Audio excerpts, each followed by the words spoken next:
Bonsoir, bienvenue à votre émission consacrée à l'économie, entrepreneuriat et technologie.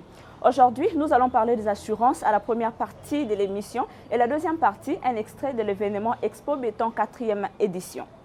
Notons que la première partie du sujet sur l'assurance en République démocratique du Congo que nous introduisons aujourd'hui et la deuxième partie va suivre dans nos prochaines éditions avec le responsable des entreprises d'assurance de la place ainsi que le DG de l'ARCA à qui nous allons poser des questions dont vous aussi vous posez sûrement concernant les assurances en RDC. Vous avez des questions, n'hésitez pas à nous écrire sur notre page Facebook ou par notre numéro. Au sommaire, échange avec le juriste d'affaires Fidami Kabemba Olivier. Questions aux entreprises, avis du public et pour conclure, un récap sur l'événement Expo Béton 4e édition. Suivons cet échange avec le juriste d'affaires Fidami Kabemba Olivier. Monsieur Fidami Kabemba Olivier, bonsoir. Bonsoir madame. Monsieur Fidami, vous êtes juriste d'entreprise évoluant dans la finance, précisément en banque et assurance. Quelle lecture faites-vous de la libération du secteur d'assurance en République démocratique du Congo? La libéralisation du secteur des assurances en RDC a vu le jour grâce à la promulgation de la loi numéro 15/005 du 17 mars 2015 portant code des assurances.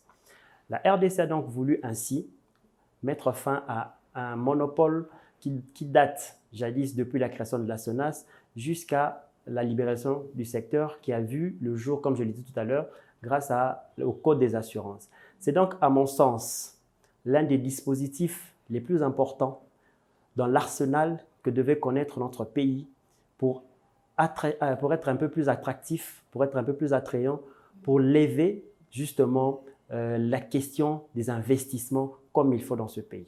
Le secteur des assurances étant libéralisé, 4 sociétés ont déjà reçu leurs agréments. Quelle est votre analyse sur l'avenir du secteur d'assurance dans notre pays? À mon sens, madame, je dirais que les parts des marchés en RDC sont énormes. Quand on sait que la RDC est un pays sous-continent qui a une superficie de 2 345 000 km², avec une population aussi dense, je pense que la RDC est un marché très attractif, très attrayant, qui devrait intéresser un plus grand nombre d'opérateurs économiques. Je le dis en connaissance de cause, madame, parce que lorsqu'on regarde l'Afrique, avec ses 54, si pas 56 États, nous nous rendons compte qu'il n'y a pas que l'Afrique du Sud et le Nigeria qui ont une grande population, une forte population, mais aussi il y a la RDC. Et en regardant justement cette grande population, on se rend compte qu'il faudrait couvrir l'ensemble du territoire national. Et comme je vous l'ai dit, c'est un pays continent. Je doute fort que simplement 4 sociétés puissent pouvoir le faire. Qu'à cela ne tienne, je pense que ces 4 sociétés ont tout intérêt à mettre en place des bonnes politiques, ma foi, commerciales, afin d'attirer le plus grand nombre de clients. Je pense aussi qu'elles devraient vulgariser davantage parce qu'elles ont tout intérêt à ce que le marché soit connu du plus grand nombre de public, du plus grand nombre du public, parce qu'à mon sens, jusqu'à ce jour, le Congolais lambda ignore encore qu'il y a une libéralisation. Et est-ce que les prix de contrats d'assurance est à la portée de la bourse d'un Congolais moyen? Eh bien, madame, je dirais que les politiques qui peuvent être mises en place par chacune des sociétés commerciales devraient avoir au centre de leurs intérêts, à mon sens, l'expérience client. Qu'est-ce que j'entends donc par l'expérience client? À mon sens, le client devrait être donc au cœur, au centre du besoin en assurance. Il faudrait donc essayer d'adapter, à mon sens, les produits en fonction des besoins qui sont ressentis par la population et essayer d'adapter les besoins aussi en fonction des clients entreprises. Puisque vous parlez de la bourse d'un Congolais moyen, eh bien, laissez-moi vous dire que, à mon sens, le besoin premier d'un Congolais moyen qui aujourd'hui a peut-être son véhicule serait de souscrire à une police d'assurance pouvant le garantir en cas de sinistre que connaîtrait soit son véhicule, soit les personnes qu'il a à bord de son véhicule, ou soit couvrir la responsabilité civile en cas d'accident qu'il pourrait connaître aux biens immatériels des tiers. À mon sens, donc, les contrats pour les polices d'assurance pour les autos devraient être très attractifs et même compétitifs vu qu'il y a une concurrence, vu que nous sommes dans un secteur très concurrentiel. Les prix devraient donc être très abordables afin de permettre à tous les Congolais de pouvoir souscrire aux polices d'assurance. Et bien sûr, si les prix sont donc abordables, à mon sens, ça fera l'affaire des compagnies d'assurance qui pourront justement vendre et bien avoir un chiffre d'affaires assez intéressant. Donc, comme là, vous parlez au futur, donc disons qu'à présent, ce n'est pas encore abordable, donc ils doivent essayer de revoir. Merci beaucoup. Et pensez-vous que ARCA est mieux outillé pour assurer le rôle en tant que régulateur et contrôleur des assurances? Bien avant de revenir sur cette question, justement, j'aimerais rebondir sur votre affirmation de tout à l'heure pour rebondir aussi sur cette question de l'ARCA. Le législateur a voulu que l'État puisse se désengager du secteur des assurances. Mais l'État ne veut pas que cela se fasse n'importe comment. C'est comme ça qu'il a postulé pour la mise en place d'une autorité de régulation et de contrôle du marché des assurances, parce qu'il faudrait être vigilant par rapport à la conduite des opérateurs économiques pour que ceux-ci ne puissent pas fixer leur prix comme bon leur semble, mais bien au contraire que cela puisse être régulé. Mais l'intérêt aussi est celui de protéger les assurés, en ce sens que puisque nous sommes dans un secteur concurrentiel, il ne faudrait pas que les assurés puissent être laissés ou voués à leur merci, mais qu'ils puissent être encadrés et protégés. C'est donc la mission principale de l'ARCA, c'est-à-dire discipliner les opérateurs, mais aussi sécuriser ou protéger les assurés, car dans ce contrat d'assurance, la partie économiquement faible, s'il faudrait le dire ainsi, c'est donc l'assuré, c'est donc lui qu'il faudrait protéger.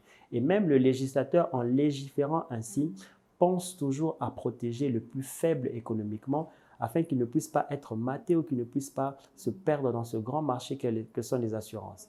Donc je vais profiter de cette question pour répondre à votre affirmation de tout à l'heure qui disait que peut-être que les prix ne sont pas encore abordables. À mon sens, je pense que l'ARCA est là justement pour veiller sur ça, pour permettre à tous les Congolais d'avoir une couverture d'assurance au meilleur prix. Ok, en parlant des outils, vous ne m'avez pas répondu. Est-ce que c'est bien outillé pour faire ce travail, tout le travail que vous venez d'énumérer tout à l'heure? À mon sens, parler d'outils renvoyerait beaucoup plus au matériel. Mais je pense qu'au-delà du matériel, il y a d'abord le capital humain. Je pense que l'autorité de régulation et de contrôle des assurances a misé, à mon sens, sur le capital humain et il s'est assuré d'employer des personnes qu'il faut. À cela s'ajoute que l'ARCA est placé sous la tutelle du ministère des Finances. Et nous savons donc qu'il y a forcément une dotation qui a été mise à la disposition de l'ARCA pour lui permettre de mener à bien sa mission. Mais aussi, je pense que les responsables de l'ARCA n'ont pas été recrutés au hasard. Ce sont des chevronnés, des gens qui sont là pour apporter un nouveau vent dans ce secteur des assurances, parce qu'il faut se le dire, Madame la RDC n'est pas dans la zone CIMA, et donc elle est un tout petit peu aux antipodes de ce qui se passe un peu à gauche, à droite en Afrique. Et c'est donc maintenant le moment pour la RDC de donner le temps et bien sûr d'apporter une certaine expérience, qualité à sa population. Au niveau du législateur, est-ce qu'il y a encore des choses à faire pour sécuriser les intérêts des assureurs et des assurés? À mon sens, Madame, le législateur a fait sa part en mettant en place ce texte de loi qui est le Code des assurances. Maintenant, je pense que nous devrions plutôt nous tourner du côté des pouvoirs publics, précisément du pouvoir exécutif, parce qu'à mon sens, il y a un bon nombre de mesures, un train de mesures qui devaient être mises en place pour pouvoir accompagner justement ce Code des assurances qui a vu le jour. Je pense qu'il y a des mesures d'application qui doivent être prises. Je pense qu'il y a des institutions qui sont prévues justement dans ce Code des assurances qui doivent voir le jour. Je vous parle ici par exemple du fonds de garantie. Ce fonds de garantie, à l'heure où on parle, est prévu dans le Code des assurances depuis 2015. Nous sommes aujourd'hui en 2019. Ce fonds de garantie n'a toujours pas vu le jour. Il serait donc intéressant, impérieux, si pas judicieux, que le fonds de garantie puisse être mis en place, parce que lorsque vous lisez le Code des assurances, vous vous rendrez compte que ce fonds de garantie a une importance et d'une importance extrême. Mais aussi, je pense, justement, Madame, qu'en se tournant vers les assureurs, qu'elles devraient se mettre en place en synergie pour mettre en place une association interprofessionnelle afin de les permettre justement de défendre ensemble les questions communes vis-à-vis de l'ARCA, mais aussi vis-à-vis des pouvoirs publics. À mon sens, je dirais donc que le grand bémol en cet instant ne serait plus forcément du côté du pouvoir législatif, mais bel et bien du côté des pouvoirs publics qui devraient accompagner l'ARCA, qui devraient accompagner justement ces opérateurs économiques qui ont bien voulu investir dans notre pays pour l'ouverture de ces compagnies d'assurance, afin de leur permettre justement d'évoluer comme il se doit, comme il le faut, afin qu'il n'y ait pas des couacs ou encore des crancs en jambes, ou encore qu'il n'y ait pas des difficultés d'application des textes de loi. Par exemple, madame, vous savez aujourd'hui que lorsque l'on souscrit à une police d'assurance pour un véhicule qui vient d'être acheté, eh bien, vous êtes obligé de passer par des acrobaties au niveau du guichet unique qui a été mis en place par la DGI pour l'obtention de votre plaque. Et au jour d'aujourd'hui, les autres compagnies d'assurance ne sont pas encore implémentées dans ce système. Ce qui fait qu'il y a encore une espèce ou encore un semblant de monopole qui traîne quelque part. Et cela jette le pavé dans la mare par rapport à cette libéralisation qui devrait être tout azimut. Parce que qui dit libéralisation dit ouverture de ce secteur au privé à la concurrence. On ne peut donc pas tolérer ou accepter aujourd'hui qu'il y ait encore une espèce de survivance de monopole, infime soit-elle ou à quelque endroit qu'elle soit, car l'intérêt de la libéralisation, c'est aussi de permettre la concurrence. Et comme je le disais, la concurrence fait baisser les prix, et puisque les prix vont baisser, eh c'est le consommateur final qui va être satisfait. Et le consommateur final, c'est donc la population, c'est donc vous, c'est donc moi, c'est donc les structures qui existent en RDC, c'est donc le gouvernement aussi, c'est aussi les pouvoirs publics, c'est donc les ménages, et j'en passe. D'accord. Monsieur Fidami, merci beaucoup. Nous sommes déjà à la fin. Et un mot pour clôturer ou un message? Ah, il y a un adage qui dit que les bonnes choses ne durent pas. Vraiment. Malheureusement, c'était très intéressant Oui. de discuter avec vous sur ce sujet qui nous passionne, qui nous tient à cœur. Le mot de la fin ou le mot de clôture, le mot de la fin par rapport à cette émission serait plutôt, à mon sens, un appel que nous pourrions lancer à la population de bien vouloir s'enquérir de cette situation. Qu'est-ce qu'il faut entendre par situation? Eh bien, savoir que le secteur a été libéralisé, qu'il y a donc forcément des opportunités d'affaires aussi. Parce qu'aujourd'hui, les sociétés de courtage peuvent voir les jours, les apporteurs d'affaires peuvent venir, et bien cela peut créer des emplois. Vu qu'il y a des nouvelles sociétés d'assurance qui ont ouvert des portes, nous supposons que des emplois ont été créés et que donc des emplois vont encore être créés et que cela va donc accompagner le développement de ce pays.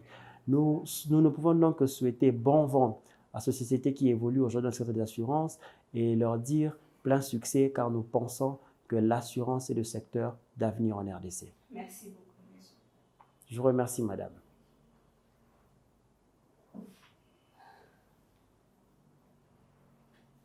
Vous avez suivi cet échange intéressant et comme je l'ai annoncé au début de l'émission, il y a beaucoup de choses à savoir sur le domaine des assurances et nous allons continuer d'en parler parce que c'est un secteur générateur d'emplois qui va contribuer au PIB de notre pays dans les jours à venir. Vous êtes courtier, expert ou une entreprise d'assurance, vous êtes le bienvenu dans notre émission.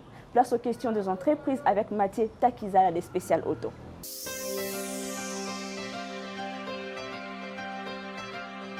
Tu cherches alors que tu as les solutions. Spécial Auto Garage. Location et vente des véhicules, toutes marques, réparation et entretien, prestations rapides et vente, électricité et diagnostic auto, freinage et réparation, suspension, climatisation auto, échappement et vidage, tôlerie et peinture auto, service quado, vente de pièces de rechange, vente des lubrifiants, vente des pneus, vente des motos, lavage auto. Rejoignez-nous sur 619 Jorbura 12e rue résidentielle, commune de Limété. Merci. Spécial Auto, c'est une société qui est née en France il y a cela 15 ans. Et aujourd'hui, nous sommes en République démocratique du Congo. Ça date déjà de 3 ans. Donc, 36 mois qu'on est à Kinshasa. Et Spécial Auto, c'est une société de services autour de l'automobile. Donc, nous proposons des services tels que la réparation, la distribution de pièces et la revente de tout ce qui est le produit lubrifiant. L'idée est venue, moi je suis à l'origine un banquier du secteur financier en France et j'ai travaillé avec un grand industriel français qui était dans la distribution de l'automobile et il m'avait associé, c'est lui qui m'a encouragé de devenir un grand entrepreneur autour de l'automobile. Aujourd'hui, j'ai un bilan qui est satisfait parce que l'aventure a commencé dans le pays de Molière et aujourd'hui, je suis au pays de Lumbumba et pour continuer parce que le pays a perdu un énorme retard dans l'industrie. Nous n'avons pas une multinationale congolaise qui traite des problématiques de l'automobile. En tant qu'entrepreneur, avec le pragmatisme d'entrepreneurial, je ne parle pas vraiment de difficultés, mais je parle de ce qui nous manque aujourd'hui. Ce qui nous manque, c'est le marché, je veux dire le marché et le financement. Donc, je lance l'appel aux entreprises qui sont sur la place de Kinshasa et même sur la République démocratique du Congo, que le nouveau start-up qu'on appelle Spécial Auto peut être un grand accompagnateur pour qu'ils puissent produire ensemble avec nous, et y compris les institutions de la République, parce qu'on a l'habitude de travailler avec les institutions en République française pour faire un peu les équilibrages techniques, sociaux et économiques. Le source de motivation, nous sommes dans un pays où on va être comme un pionnier parce qu'il n'y a pas vraiment une grande industrielle congolaise dans l'automobile. Et ce pays manque. Regardez Kinshasa, 20 millions d'habitants, il n'y a pas de 200 garages.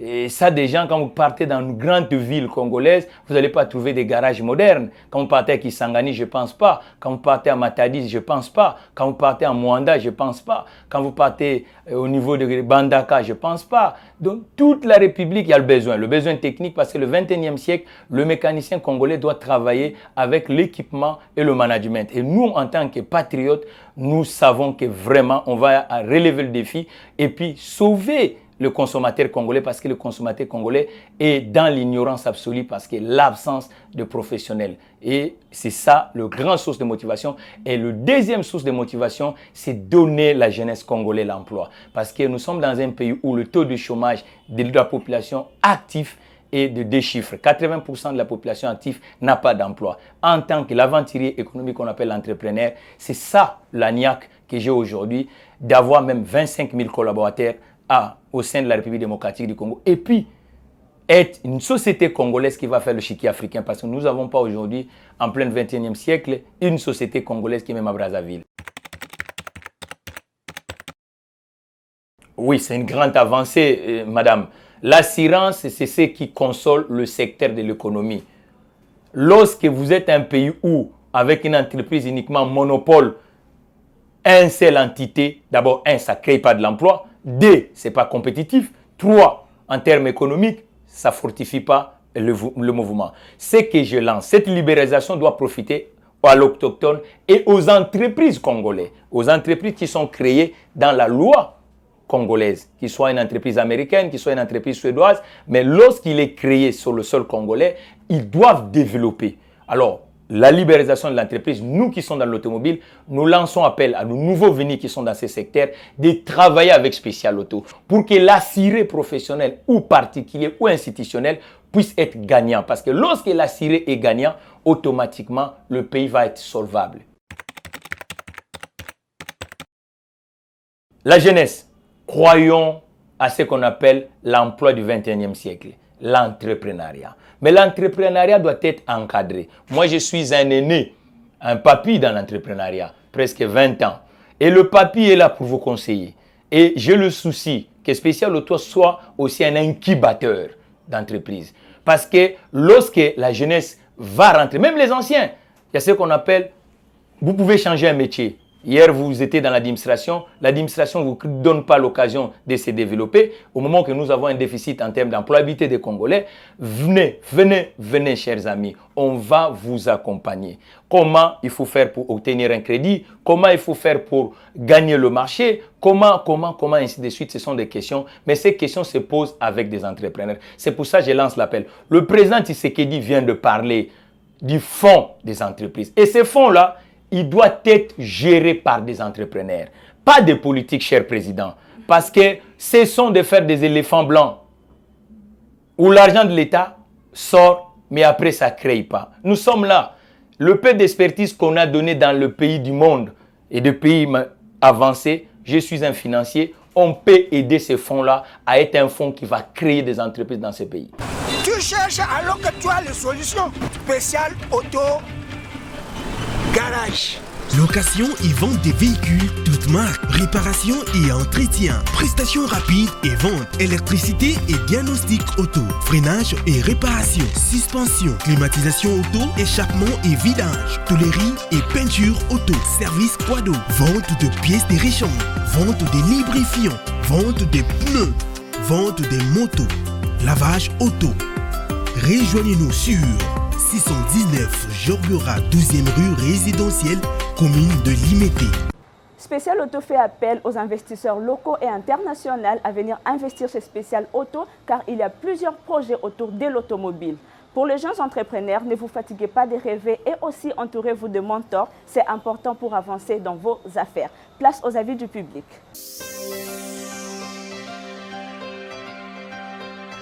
Je me nomme Ogi. Je suis chauffeur taxi. Une assurance est un service qui fournit une prestation lors de la survenance d'un événement incertain et aléatoire qu'on appelle risque. Pour ce qui me concerne, mon engin est assuré auprès de Sonas, qui protège le prestataire du véhicule et les passagers à bord en cas d'accident. Concernant la libéralisation du secteur d'assurance, je ne suis pas du tout informé. Je connais que Sonas. Selon ma compréhension, la vie comporte des aléas qui ont des conséquences financières. L'assurance permet, dans une certaine mesure, de nous protéger de ces conséquences. Je sais qu'il existe aujourd'hui plusieurs sociétés d'assurance, mais en ce qui me concerne, peut-être par manque d'informations, je connais que la Sonas. Vous avez suivi les avis et pour vous, l'assurance c'est quoi? Pour cette deuxième partie de l'émission, regardons ensemble ces récaps de la 4e édition Expo Béton et quelques intervenants ont répondu à nos questions. Au nom du président de la République, Son Excellence Félix Antoine Tshisekedi Tshilombo, je vais me permettre de vous transmettre fidèlement le message que vous adressez. La ville, province de Kinshasa, pour ne citer que celle-ci, jadis construite pour accueillir 500 000 habitants, en compte aujourd'hui près de 15 millions, voire plus, qui se confine sur moins de 20% de son territoire. L'aménagement du territoire et la politique de l'habitat ont trop longtemps été les parents pauvres de nos politiques publiques. Chaque année, nous en vivons les conséquences. En saison pluvieuse, chaque précipitation abondante se transforme en catastrophe humanitaire du fait de la saturation des voies de communication, d'évacuation et d'assainissement. Je vous invite à un dialogue engagé avec le gouvernement afin que tout soit mis à plat pour faire de l'immobilier un secteur organisé et professionnel qui constituera un important gisement de croissance économique et de création d'emplois. Je veux que vous imaginiez la ville de Kinshasa en 2050 en ville fonctionnelle, paisible et durable sur le plan environnemental. Et je vous invite à proposer un modèle de modernisation et d'urbanisation de l'ensemble de nos villages et villes du futur. Je souhaite plein succès à vos assises et je vous remercie. Mais je pense que les structures sont tout aussi importantes. Le gouverneur de la ville, province de Kinshasa, vient de nous dire qu'il y a une coordination sur le développement et la planification, ce qui est une très bonne chose parce que c'est vrai que nous avons au sein des gouvernements provinciaux le ministère de l'aménagement du territoire, des affaires foncières, urbanisme, etc. Mais il faut une structure, des structures techniques permanentes qui réfléchissent, où on doit trouver des scientifiques, mais d'une façon permanente qui ne dépendent pas non seulement des structures politiques. Et donc, à l'exemple de plusieurs grandes villes qui se construisent aujourd'hui, il est nécessaire d'avoir ces structures de réflexion. Première, deuxième, troisième, quatrième édition à Kinshasa. Et pourtant, Kinshasa n'est pas la RDC. Est-ce qu'il y a-t-il un projet par rapport aux provinces du pays? Voilà, lorsque nous avons préparé cette édition, lorsque nous avons présenté cela au chef de l'État, il nous a demandé de réfléchir ensemble avec les autres collègues gouverneurs pour que nous puissions chacun choisir une ville dans sa province et pouvoir lui donner un plan à long terme de développement. Donc c'est très important parce qu'il n'y a pas que Kinshasa, il n'y a pas que Lubumbashi, il n'y a pas que Goma, Bunia aujourd'hui aussi, qui attire beaucoup de gens. chaque province doit prendre un exemple d'une ville à développer telle que l'a souhaité le chef de l'État. L'intervention de UN Habitat à l'est de la RDC part d'une analyse des conflits et on s'est rendu compte qu'en réalité les causes de conflits sont essentiellement foncières. Donc cela justifiait l'orientation des activités de UN Habitat à l'est du pays pour pouvoir donc aider à résoudre les différents conflits. Et on est passé de cela, de la résolution des conflits fonciers à la planification foncière participative de manière à impliquer toute la population. Aujourd'hui, nous pensons aller un peu plus loin. C'est la raison du thème que nous avons retenu pour les 20 ans d'anniversaire de UN Habitat, du foncier rural au nouveau programme pour les villes, au nouvel agenda urbain. Donc nous allons vraiment vers les villes, vers les grands projets d'aménagement pour appuyer le développement économique et social de la RDC. Nous sommes ici beaucoup plus pour promouvoir notre jeune produit qu'on a lancé dans le marché congolais, au nom de Premix Yamakasi, qui est un nouveau produit qui répond aux problèmes de constructeurs beaucoup plus.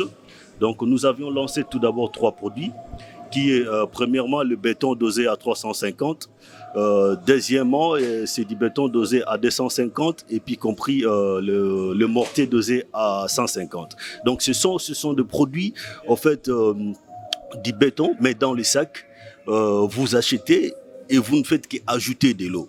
Donc c'est un produit innovant dans le marché congolais. Avec Expo Béton, nous sommes là pour que le peuple puisse voir ce qui est le produit Premix Yamakasi. Le Boutelo qui est un ERP. Et à son sein, nous regorgeons plusieurs modules que nous avons mis en place. Dans le module de la gestion hôtel, il y a la restauration, il y a le point de vente, la comptabilité et plusieurs d'autres, dont les ressources humaines aussi. La raison de notre présence, c'est d'exposer au vu de tous ces entrepreneurs et ces clients qui viennent nous visiter, différentes solutions que nous avons qui pourraient leur aider à mieux gérer les infrastructures commerciales qu'ils ont. Voilà, pour être clair, après construction, parce que ici c'est plus les sociétés de construction, après construction vient le nettoyage, raison pour laquelle vous voyez BAMS Clean présent. BPI, c'est une entreprise liée à l'anti-incendie. Alors, nous sommes là pour diminuer beaucoup plus les risques liés à l'anti-incendie. Nous sommes une entreprise privée, mais qui veut le bien-être de Congolais. Avec quoi, comme vous pouvez voir déjà derrière moi, c'est un panneau qui parle de kits de protection maison. Nous ne sommes pas là seulement pour les entreprises, puisque déjà dans les entreprises, on offre tout ce qui est système d'extinction automatique, détection automatique. Mais on va plus loin parce qu'on veut aussi que la population puisse aussi connaître qu'il y a des solutions appropriées pour que de nous-mêmes, nous soyons déjà capables de pouvoir atteindre un début de feu. Déjà la fin de cette émission, j'espère que vous l'avez aimé. Retrouvez l'intégralité de cette émission sur notre page Facebook 30 Eco et notre chaîne YouTube 30 Eco Magazine. Merci d'être nombreux à nous suivre. Nous nous retrouvons le lundi à 20h45 pour un nouveau numéro. Merci beaucoup.